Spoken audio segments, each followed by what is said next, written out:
tone of their response about this particular petition, it reeks of animosity. And you understand why the pair are polling so poorly globally. I mean, it just sounded so bitter. Stay home with your kids. It doesn't sound like Australia wants you. Meghan Markle is reportedly furious, and this time she didn't hold back. Reports claim she snapped after Australian citizens started signing a petition against her planned visit.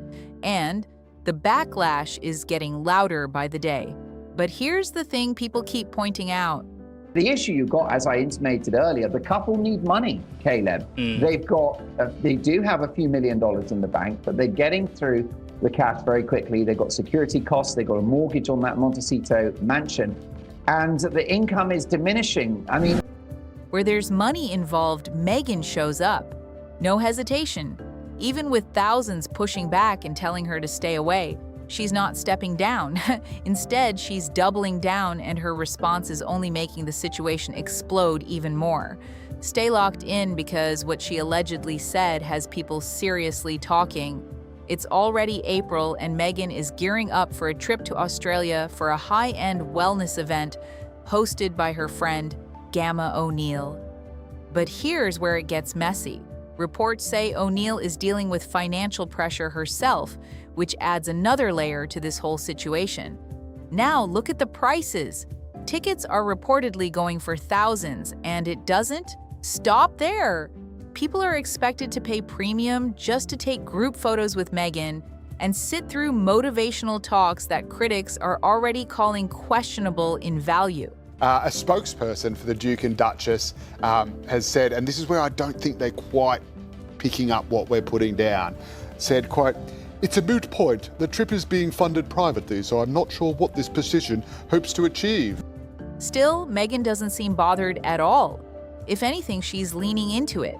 This event isn't just a casual appearance. It's being seen as a major move to rebuild attention, bring in serious money, and try to regain the public interest that's been slipping lately. From her perspective, this trip looks like a reset button, financially and publicly. But Australians are not buying it. The pushback is strong and very direct. Many are saying clearly they don't want any taxpayer money going toward what they describe as runaway royals. That frustration turned into action fast. A petition started gaining traction, and thousands jumped in, demanding that no public resources be used during Harry and Meghan's visit. Prince Harry and Meghan Markle have criticised an online petition ahead of their trip to Australia next month. More than 35,000 people have signed the form, saying security and logistics for the pair's tour should not be taxpayer funded. A spokesperson for the Duke and Duchess of Sussex responded, saying the trip is being privately funded. At first, Meghan reportedly brushed it off like it was nothing. Sources claim she saw the petition as just online noise, something that would fade out fast and never really matter. But that didn't happen. The signatures kept climbing, fast, and once the numbers started jumping, the situation clearly shifted. Reports say the growing support behind the petition caught her team off guard, and not long after that, Meghan stepped in publicly, in what many describe as a defensive, frustrated tone. She pushed back hard, insisting the Australia trip is completely private. The speakers that will be joining us in person on the weekend, I am beside myself about, because I have admired this woman and what she has endured, how she's risen above it, and how she has demonstrated how a woman can be pushed down and she can still rise. And that person is Meghan, Duchess of Sussex. According to her, no government money is involved at all. The event, privately organized, privately funded. So in her view, taxpayers shouldn't even be part of the conversation. But critics are not letting that slide. They're pointing out that this clarification only came after the pressure started building, not before. And to them, it looks less like transparency and more like damage control. Then came the part that really got people talking. Meghan reportedly dismissed the petition altogether, calling it pointless. Her argument, if the trip is private, then protesting it makes no sense. But here's where it gets shaky. Some wags have started up this petition. They're saying, we don't want you here, but the petition demands that no taxpayer funding or official support is provided for Harry and Meghan's private visit to Australia. Her spokesperson went even further, claiming that since only a small percentage of Australians signed the petition, that must mean the overwhelming majority supports the visit. Think about that logic for a second. Just because someone didn't sign something, suddenly that means they support it. That's a stretch, and people are calling it out fast. So let's break that logic down for a second. If you didn't sign a petition against something like pineapple on pizza, I mean, you can't get more sort of out of touch or out of tune with how Australia is than to think, oh, I'm going to stand up for women's rights and talk about my plight and my fight for freedom with Jackie O. It's so unserious. It is so unserious. And I used to have maybe a shred of respect for them. Now it's totally. Congratulations. Apparently you love it now. That's the level this argument is sitting at. And honestly, it doesn't hold up. Most people are not running around signing every petition they disagree with. They've got jobs, responsibilities, real life to deal with. Half the time, people don't even see these petitions in the first place. Now, here's where it gets more serious. 36,000 brave souls, and I'm proud to say, as a patriotic Australian souls have signed a petition calling for Harry and Meghan's tour of Australia to be deprived of all public. The petition was launched by an advocacy group called Beyond Australia, and even they were caught off guard by how suddenly this visit was announced. According to the organizers, this is not an official royal tour. They're making that very clear. This is a private commercial trip, nothing more. And that distinction matters, because their concern is that despite it being private, politicians or government figures might still get involved in welcoming them. And if that happens, even indirectly, public money could start creeping into the picture. Their argument is actually pretty straightforward.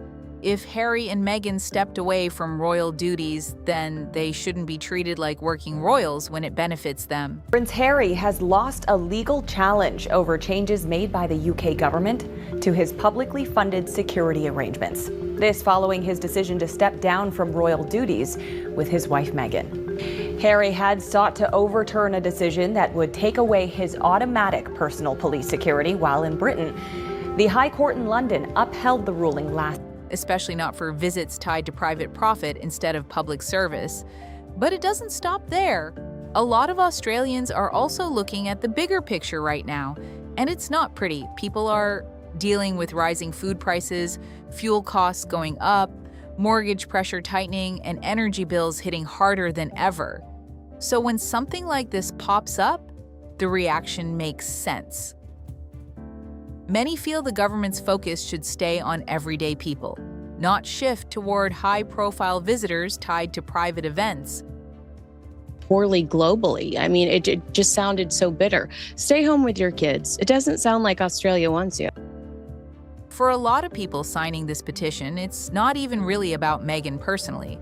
It's about something bigger, protecting public money at a time when things are already tight. And that context matters. Because Australians remember exactly what happened back in 2018. Right after their wedding, Harry and Meghan arrived for their royal tour, and the istiqbal was huge. We're talking full royal treatment, police escorts, official residences, heavy security, all of it. And at the time, it made sense. They were active working royals, and the public response was overwhelmingly positive. But now, that situation looks completely different. Critics are saying the rules have changed, and so should the treatment. Harry and Meghan are no longer official representatives of the monarchy. Sounds great. It promises yoga, sound, healing, dinners by the pool, a disco night. Okay, here's what's really going on at the Intercontinental. It is under extensive renovations. The swimming facility, which I'm going to guess includes the pool, these fancy words, swimming facility, it's a pool, spa, leisure deck, due for completion in April. So the big question becomes, should they still get the same level of access and support? Some Australians think the couple might be hoping to recreate that 2018 atmosphere, the attention, the status, the full royal experience, and that's exactly what petition supporters are trying to shut down before it even starts. Then there's the biggest issue hanging over all of this: security. This part is still very unclear, and that's what's making people uneasy. Harry and Meghan are still tied up in legal battles over security arrangements, and reports suggest their protection costs are extremely high. As part of their official tour, Harry and Meghan also took a trip to the Sydney Opera House, where thousands of well-wishers gathered to meet the couple. The Duke and Duchess made special time for one royal enthusiast, who's now met the prince 3 times. So naturally, people are asking, who's actually paying for this?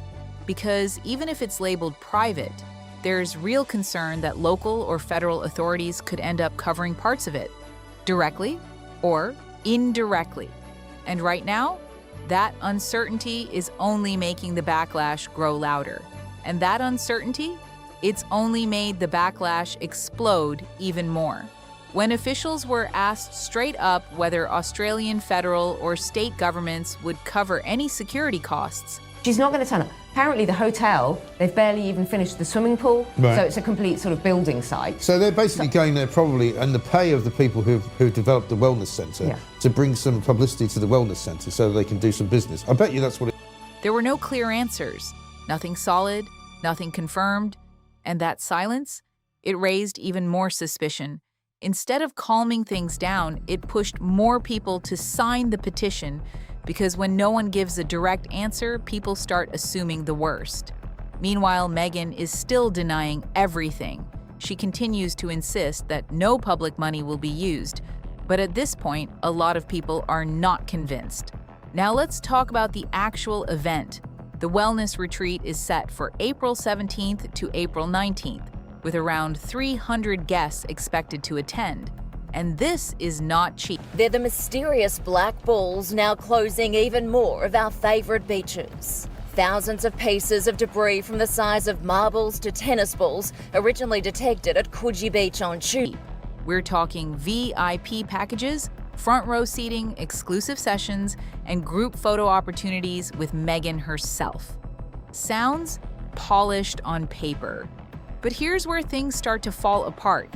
Even though organizers claim the event is sold out, reports suggest the venue might not even be fully ready. Maintenance work is reportedly still ongoing at the hotel. The infinity pool, not finished. Spa facilities, still under construction. Leisure docks, also incomplete. And it gets worse. Certain beachfront areas have allegedly been hit with environmental issues, including something locals call poo balls, which reportedly brings some very unpleasant smells along the coast. Yeah, not exactly the relaxing luxury vibe people paid thousands for. Critics are already joking that guests might be attending a high-end wellness retreat, while holding their noses just to get through it. All of that for one photo with Meghan Markle. And despite all the backlash, all the questions, and all the red flags, Meghan has reportedly confirmed she's still showing up. Observers are already saying this move says a lot, because from the outside, it's starting to look like backing out was never really an option, especially when appearances like this are tied to serious money and visibility. And let's be real, with recent projects not hitting as consistently, moments like this carry even more weight. So now it all comes down to this. Is Meghan simply defending herself against criticism that went too far?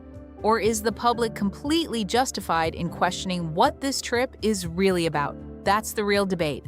And now it's your turn. Do you think Australians are right to push back? Or is this being blown out of proportion? Drop your take in the comments. This one's divided. And if you want more breakdowns like this, hit subscribe and stay locked in.